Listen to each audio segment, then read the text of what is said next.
5 things that happen when you grow up with your needs not being met repeatedly. Number 1, you question your worth. You start asking, why isn't my need important? Am I normal for feeling this way? Or is my sensitivity too much? Why does everyone else get the comfort and acknowledgement and I don't? As a child, you have to internalize it. Because if mommy is being mean to me, or if mommy doesn't have space for me, or if daddy shuts down when I cry, or punishes me whenever I cry, then that must mean that I need less. Okay? Our parents are our introduction to society. They teach us how to function in the world. So when they don't meet us emotionally, we assume that in life we must need less in order to survive, or at least survive on the inside. If I need less space, less attention, less reassurance, then I have more control over what's happening to me. Okay? Because children don't have control over how they're treated. Children are the most oppressed, in this nation, in the entire world. So they create control by shrinking. That question, why am I too much? It doesn't stay a question. It becomes your identity, who you think you are, okay? Number 2, you split. So in my lived experience and with my clients, you usually go one or two ways: anger or acceptance. And if you get into anger, it's because anger is what tells us that our boundaries are being crossed. And if nobody helps you process that anger, then it turns into resentment. You resent your needs. You resent your sensitivity. You resent yourself for even having needs. You resent your parent that didn't show up. You resent, oh, this is gonna be a lot for y'all. You resent that younger sibling who got that better version of your parent. And sometimes resentment isn't loud. Sometimes it's quiet and it's cold and it's sarcastic. Like, oh, well, of course you got the trampoline park for your birthday and I just got the cake, right? Like, of course, we know that you're dad's favorite, right? Things like that. Now, if you went into acceptance, it could sound like, well, I don't need that. I don't even like emotionally people or touchy people. I get the ick when someone is too affectionate to me. I'm just independent. No, you are deprived and you are afraid of being seen. Okay?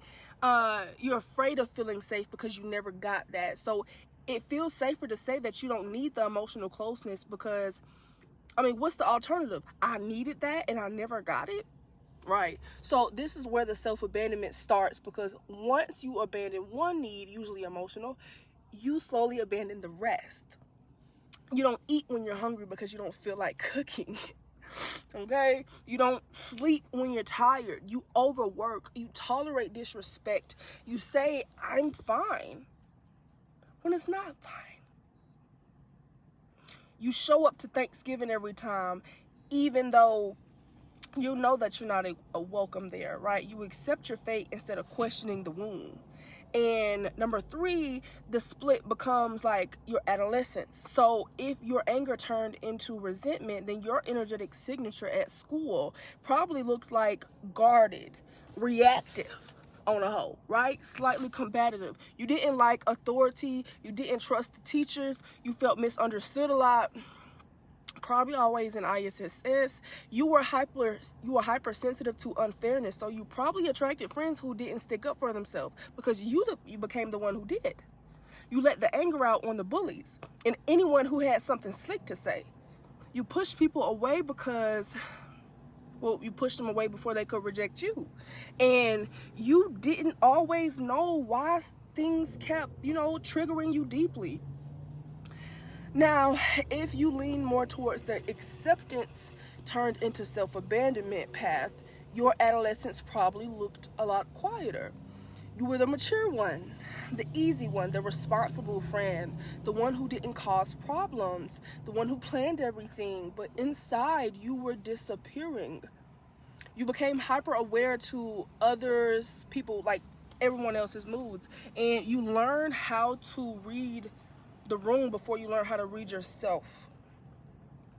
So you probably dated emotional unavailable people. Yeah, you tolerated things that you shouldn't have. You didn't know how to say, well, I don't like that. And if you did say no, you over explained it, right? Because somewhere in childhood, you decided that your needs were not, they weren't set and firm, they were negotiable. So number 4, you disconnected from desire. This is what no one talks about. You don't even know what you want anymore. Well, like, what do I want to eat? What do you need right now, right? Those kind of questions, like, what can I do better for you? Your body goes blank trying to answer them shits. Because wanting is what feels dangerous, right? What do you want for your birthday? You don't even have an answer because that wanting led to disappointment. So you shut down desire completely. Okay? You became really good at surviving, but not good at choosing. Energetically, it feels like numbness or confusion or constantly waiting for someone else to decide. And it can look like saying, well, none of my partners are the one, right? Or not knowing, none of my partners are the one, but you don't even know what you're looking for. It looks like hyperfixating on what you don't want, but you have no clarity on what you do want. A little bit about me. Hi, I'm Kiana. I'm a psychic medium and energetic practitioner.